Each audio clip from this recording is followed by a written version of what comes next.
Hi guys, and welcome to A Table for Two. I'm Jonathan Vanker, that's Russell Wasserful, and today we're at the V&A Waterfront, which is the #1 tourist destination in all of South Africa, probably all of Africa. Yeah. Literally millions of people go through this place every 24 million. 24 million, right. So it's got shopping, it's got yachts, it's got seals, it's got ocean, it's got incredible restaurants, and we're at one of them today. We're at Koi today, which is one of my favorite restaurants in the whole city, not just the V&A. It has a set tasting menu and also the new edit menu for winter, which is what we're going to try today. Can't wait to do that. And here we are sitting at a table in Koi. Koi is a restaurant that is owned by Ryan Cole, who was voted in this year's Eat Out Awards Chef of Chefs. That was voted for by all the other chefs who were nominated for the Eat Out Award. And would you believe it, I'm not here just because of Ryan. Okay, why else are we here? We're here because G&T are here. Right. And G&T are the joint executive chefs, Geoffrey and Teenola Govender. They are two chefs that I've admired for a long time. They used to operate out of a restaurant called Muzza, which had a sort of a Lebanese vibe to it. And they are incredibly talented cooks. And Ryan's just like wound them up and let them go and give them carte blanche here. So I can't wait to eat here again. Ryan has oversight of everything. They run everything past him. Right. But these two chefs are all about precision. And they're also about kind of training their teams in the kitchen really, really well. So, yeah. Which brings us to this kind of famous fried chicken, right? Which we're looking forward to. I'm looking forward to. It's on the menu. We're going to order it. It's fantastic. So this is a recipe designed by one of their chefs who they gave the halter and said, go ahead, you want to make a fine dining fried chicken meal? Let's have it. Let's have it, yeah. If you just look around you at the waterfront, I mean, what is a restaurant of this quality doing in the waterfront? People go, "Wow, isn't this a tourist place?" Right. But definitely there's the food court stuff, you know, with the Debonese pizza or whatever, you know, with the fast food stuff. So that option's there, and there's also some more elevated things. There's Den Anchor, which is an absolute institution in the V&A. Yeah. But someone like Ryan opening Koi, and it's away from the hubbub, through Geoffrey and Teenola expressing their vision of food. It's just amazing. So why are these restaurants, which reputedly are working on like 8 to 12% margins at the best of times, why are they opening here? And I mean, I have to say that there's definitely something about footfall. Yeah. There is an affluent visitor or tourist. It's constantly walking through, come winter, come summer, through the waterfront. And there's also the visibility, you know, because so many foreign eyes, foreign flavors are seeing the restaurants here. They're getting spoken about more broadly. So this is the place to be if you want that that international footfall. What have we got on the menu today? Okay, so I'm telling you right off that the G's fried chicken is on the cards. Right. Okay. We're also going to look at the Seared tuna. Yes. With aubergine, salted cucumber, and the Foxenburg crottin. I think we're going to look at the grilled cabbage with almond and chimichurri. A lot of cabbage on our menus at the moment. And just for you. Yeah, I'm not really looking forward to this one. I mean, given the choice of a char-grilled flank steak with African pepper sauce, beef fat and Swiss chard, we have in fact gone the other direction for an ox tongue croquette. Croquette with mustard and fennel. Now, it's in a croquette, which means it's minced up and it's in a deep-fried kind of like little cigar thing. Yeah. Right. But along the lines of the oysters, the mussels, the challenging my palate thing here, ox tongue is definitely up there with things that I'm not particularly comfortable eating. So it's not quite awful, but it's going there.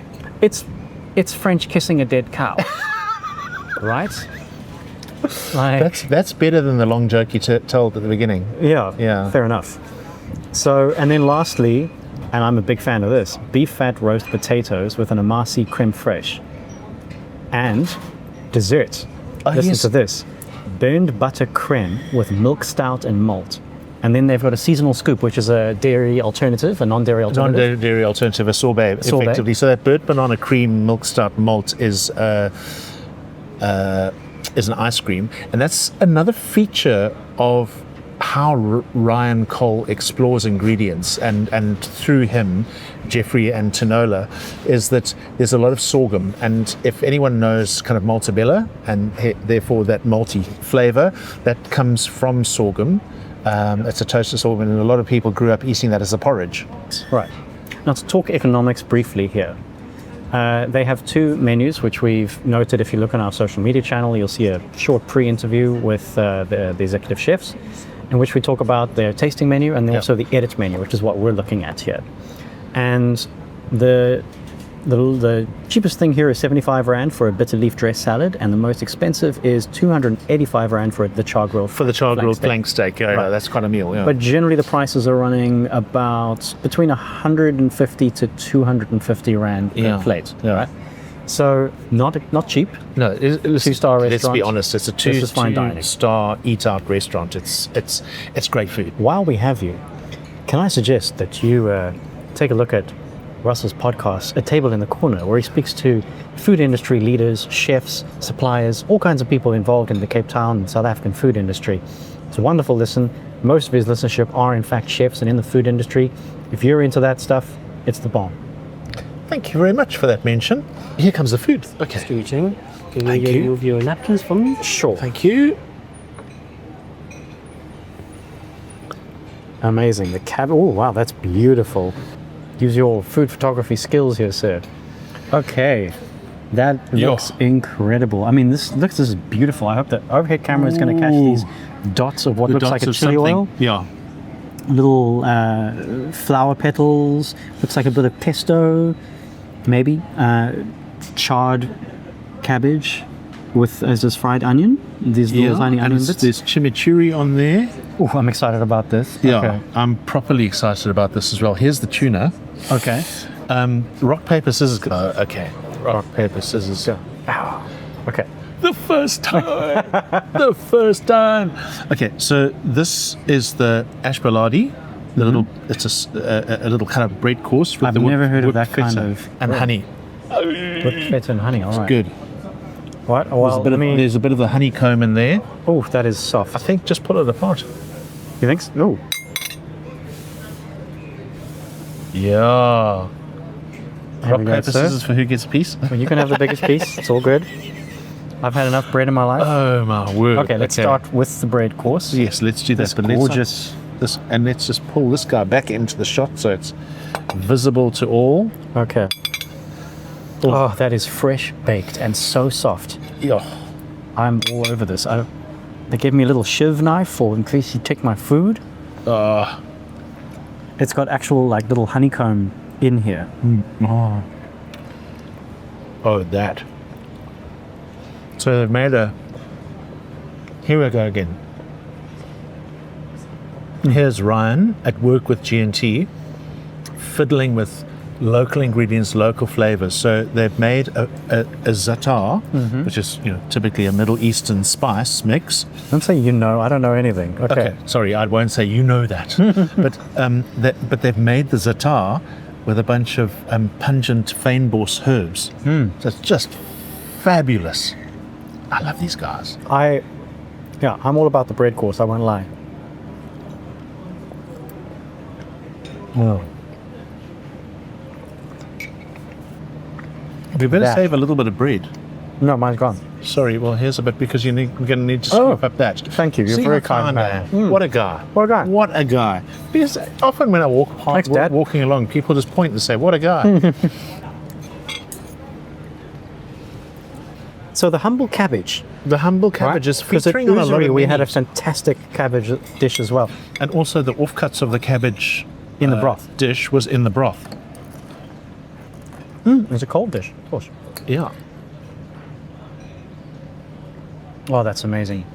See? Char, the crunchiness, of course. I think cabbage is about the texture. The fact that it's got that crunchiness. Yeah, I mean, a lot of people wouldn't touch cabbage, and I definitely grew up.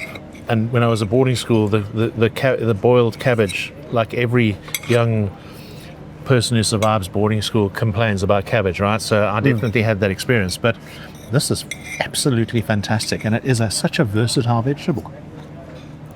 All right, I'm going to try this. We've seared tuna with aubergine, salted cucumber, and Foxenburg crottin, which, as you say, is a goat cheese. Your ghost cheese, yes. Okay, I'm having 3, and then I'll rock, paper, scissors you for the last one. I will Okay. turn your house down. People of the YouTube experience, I'm doing this for you. The sacrifice, it's enormous. Now, there's a whole Malay vibe going on in this as well. Yes. Oh, There's a chutney of some kind, maybe. exactly. Sure. So, Or exactly. nacho. Yeah. Oh, I'm going to try and deconstruct it there. We've got we need a hard explanation. cheese. And the tuna is just top shelf. Well, it just melts in your mouth. It's gone. It's so fresh. Oh, my hat. That's so good. And what I love Oh, is the hard caramelization on the tuna. outside, yes, exactly. Totally raw on the inside, very thin layer of cooked. So it's been quickly turned on the grill, and you can see the burn down the side. Yeah. Oh, But you can taste that. yeah. Yeah, that's pretty good. So That's fantastic. Yeah. that is the sauce for that. That is mine, and that is ox. That is yours. But I'm okay. Hold on now. When we talked about the ox tongue, Yeah, no, that's quite a piece of ox tongue there. Croquette. Croquette. We thought it was a little cigar. a little minced cigar of ox tongue, that looks like a whole tongue. It's the whole thing, yeah. Give it a lick, you'll see. Wow, dude. Okay, this Really, is really I'll tell you pushing what. my boundaries here. You know what? If you... Okay, so I have a horror of tongue from a grandfather who used to boil the stuff and slice it up and put mustard on it, right? So I don't eat it. But at Belly of the Beast, a short while back, I had the most astonishing experience that changed me. I'm now an eater of it again. Okay. I'm happy to eat that. If you don't want to, No, we're doing it. because your fynbos is strong. No. I'm not going to hold you to it. I'm not going to be that guy anymore. This part of I this was that quest. guy with the. Is it? No, part of the quest is to learn how to stretch the boundaries a little bit. And reaction. It tastes like a softish textured steak. I mean, I taste the crumb on the outside.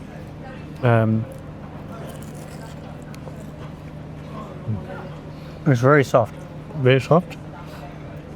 So not boiled tongue like your. No, and it's the texture of the meat is quite granular. It was actually surprisingly tasty, but I don't think I can get over my Your psychic issue with it, so I'm going to stop there. The beef. It's beef fat. It's beef tallow. Okay. Right. Roast potatoes, big fan. Yeah. That is amazing. So the way they're cut, there's a lot of crisp and just a little bit of flesh. You know. Right. Right. But it's just hearty roasted potatoes. Crunchy roast, crispy roast potatoes. Just delicious. So, if you're on a budget, that's the filler. Yeah. No. That's the That's the bulk carb. entry. Yeah, that's the carb, the bulk. Yeah. 100%. Right. Do you want the leg or the thigh? Or the looks like a thigh? Generally, I like the leg like a Leg, caveman okay. vibe. You go Drumstick, there as it because were. I really like a juicy bit of thigh. Oh, good. Oh, well. I'm going to try it without the sauce and then with it. Sage is a super weapon in my mind.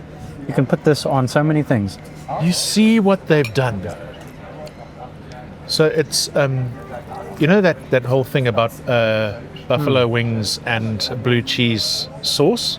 So that's what's in the sauce is a blue cheese, which has done the sort of crispy wing, buffalo wing and cheese and blue cheese sauce thing. Blue cheese dip. Habanero hot honey, that's what it is. There's honey in this too. Hot honey, yeah. So, it feels like an emerging theme that they like to put a bit of sweet on the Sweet tuna. There was that little jammy. Yes, that Malay jammy jam thing. On Yeah. the bread course, there was a little bit of honey as well with the. Shut up, John. Eat. Wow. Okay, I like it. I like it. I might get a bit tribal on this thing's ass just now, and go at it with my hands. So this is incredibly. This is Delicious. almost a foam. And then it's like a Very light. Yeah. very lightly whipped. Am I getting spice out of that or this right now? No, out of that because this. But you're getting the habanero is hitting me in the back now. Exactly, and but there's a sharpness to the cheese from the blue cheese. Yeah, Right. Blue cheese and chicken. Who knew? Okay, I mean, everyone But apparently. that's a classic thing. It's like that Texas buffalo wing with, Yeah, with a blue cheese dipping sauce. Yes, my wife's a fan. Okay, I get it now. I could have come in here and eaten the potatoes, the salad, and the chicken. What would that have hit me? Although, you know what? The Aish baladi. So Aish baladi. That Has to have the bread. Yeah, absolutely fantastic. So that 85, some chicken, Go on, Matt. 280, 375. Which is a starter and a main in a decent restaurant in general. Yep. And look where we are. Yeah. It's just so You can't. fantastic. You're looking at us. So Huh? sorry for you. You have to look at us. Tell you what. B-roll. And we're back. Ooh. Thank you. Aha! Look, I got the. You got the nice one. No, I got. Thank you. Burnt banana crème with milk stout and malt, and the seasonal scoop, which looks like strawberry, but I could be wrong. Could also be raspberry. It looks like it could be raspberry. Amazing. Right. And let's just turn it around so you can see the beauty of the detail. I mean, it's just absolutely So this must be a malt cracker. gorgeous. Yeah. So, exactly. And then this would be So a milk beautiful. stout ice cream Milk stout ice with a cream. malt cracker. And this would be the seasonal scoop. Doesn't give very. The seasonal scoop. So it's probably some Looks like kind it's of got berry. a chocolate crumb Yeah. with either it looks like raspberry. Well, let's find out. I will give you the honor. Oh, thank you. I will thank have you. the non-dairy option, which I'm sure is amazing. No. Well, we're going to share, my bro. Yes. And I'm going to eat the edible flour too. Okay, you're not getting any of this. This is amazing. This is amazing. Sharp, acidic, Yeah. berry-ish. Sorbet is The beautiful. banana creme, that burnt banana thing is delicious, but there's something else in here, a liqueur, Aha. that I can't identify. Right. No. Yeah, swap.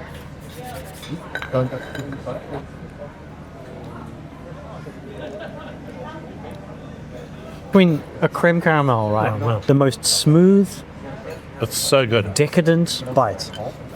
God, that's good. I think if you're in the mood for berry, brilliant, can't go wrong. Can't go wrong, If no, you're in no. the mood for an ice cold hug from the loveliest Yeti in the world, And the long creaminess to the creme. Yeah, It's yeah. delicious. happy. Yeah, I know. That's That's a perfect way to end this meal. And I've got to say, that's got to be, that's top class. That's 2-star Eat Out Awards, Yeah. chef, Yeah, yeah, GMT yeah. It's, gold. Take a moment to stop conversation and say, let's taste this now. Yeah, I mean, and it- really focus on it because it's all gorgeous. it really is worth focusing on the food in an establishment like this because there are subtleties and nuances that chefs of the quality of Teenola, Govender, and Geoffrey Abrams, and sitting above them as the kind of exec, Ryan Cole, the layers that are in the food is just incredible. I mean, we've just had lunch, and it was every single element was beautiful. Yeah. Favorite dish? If you had to, and you have to pick one I can't. between the Aish baladi, the bread dish, the seared tuna, the grilled cabbage, a G's fried chicken, ox tongue croquette, beef fat roasted potatoes, burnt banana creme, and seasonal scoop. Okay, I'm No, I'm going to shoot you if you don't choose one. That's the. You have to pick one. Can I pick two? No. Oh, okay. Then You can pick one and then it you would can tell me the second It one. would be the Aish baladi. Me too. Would Yeah. Really? Yeah. Yeah, that whipped feta are just too good. But everything on the menu was good. It just that stole it for me. I mean, the runner-up might be that banana creme. Banana creme, yeah. For me, runner-up, I'm going to go with the fried chicken. Yeah. So thanks for joining us for another episode. Yeah. What a corker. We had a great time. We hope that you guys had a great time. And we look forward to seeing you again the next time. Exactly. I think we might go to Potluck Club next. One of It'll be those. very nice. That will be very nice.